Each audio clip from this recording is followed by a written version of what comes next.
maono makomokomo borori oyo witonekoyo ngai ne aturathimĩire. All right, buckle up and welcome to Mau Mau 101. Tonight, we're not just revisiting history. We are ripping open old wounds and exposing the raw, brutal, and frankly unforgivable truths about the Mau Mau uprising that polite society still struggles to acknowledge. This isn't just about the past. It's about understanding the insidious roots of our very present. So let's be blunt.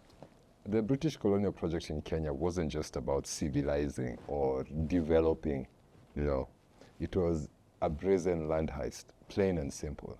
Imagine millions of acres, fertile and ancestral, declared crown land, meaning it was stolen.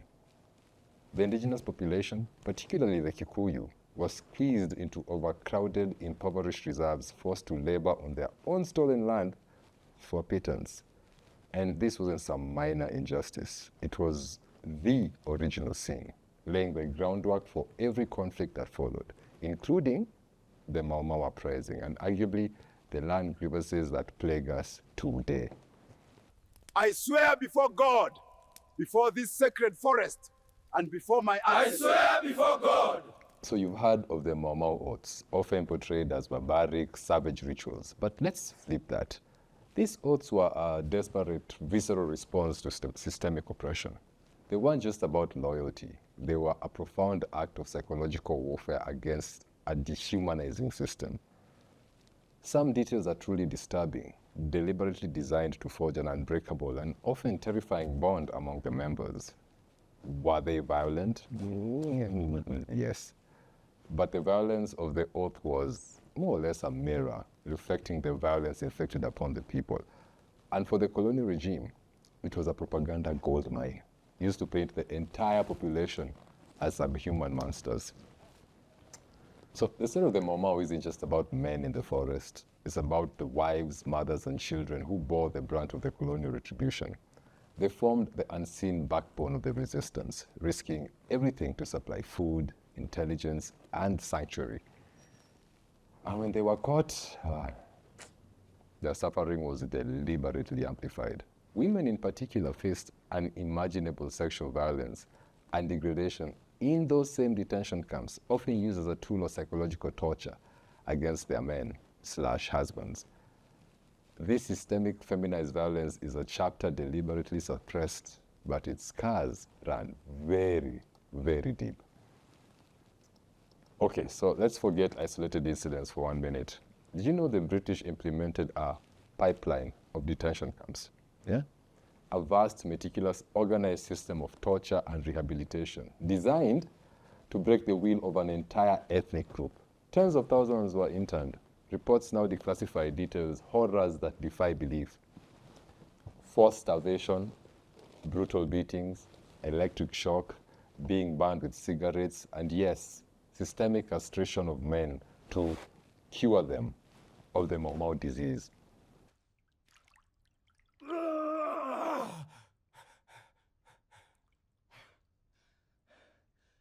This wasn't rogue behavior. This was a state-sanctioned, institutionalized brutality. Well, it's a chilling blueprint for what modern-day human rights abuses look like. Remember the Hola massacre? This took place in 1959. This thing was painted as an accident, but it wasn't. 11 unarmed detainees were bludgeoned to death by camp guards. Why? Because they refused to work under slave-like conditions. The official story released at the time was that they drank contaminated water. A blatant, transparent lie.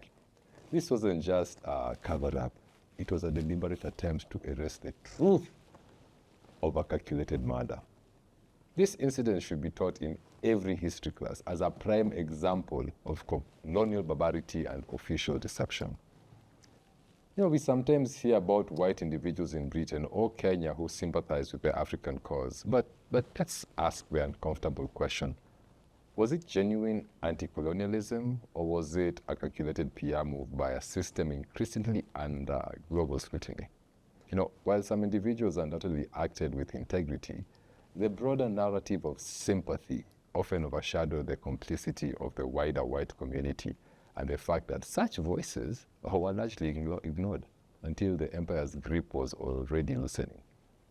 The system remained intact because of active participation, not just passive sympathy. So here's the real kicker. The ultimate controversy: when independence came, did the true freedom fighters, those who sacrificed everything, truly benefit? Or were they sidelined? Their land still largely retained by the powerful, their sacrifices often unacknowledged by the very leaders who rose to power on the back of their struggle. There's compelling argument that decolonization in Kenya was a managed transition, and I tend to agree, because spending over 10 years in the colonizer's land and then coming back and being given a position, you know what I'm talking about. Sort of feels like we were given independence, we didn't really earn it. Let's talk conspiracies. Some historians argue that the British deliberately exaggerated the savagery and threat of the Mau Mau. Why? To justify the extreme violence of their crackdown, secure more funding from London, and maintain control over, lucrative land. The narrative of white genocide was a powerful tool of propaganda. Dude, if you see the headlines that were circulating in London during the emergency, you'd be surprised. And all these were just designed to demonize the resistance and rally international support for colonial violence. Were we told the full story, or were we fed a carefully constructed fiction to rationalize brutal oppression? The legacy of the Mau Mau is not a neat, heroic tale. It's messy, it's brutal, and it's filled with uncomfortable truths that challenge our perceptions of history, justice, and power. It forces us to ask, who writes history? Whose stories are silenced? And what hidden injustices are we still living with because we refuse to confront the raw truth of our past? I think it's high time for this debate to start. And who better to start it than the two of us? See you next time. Ciao.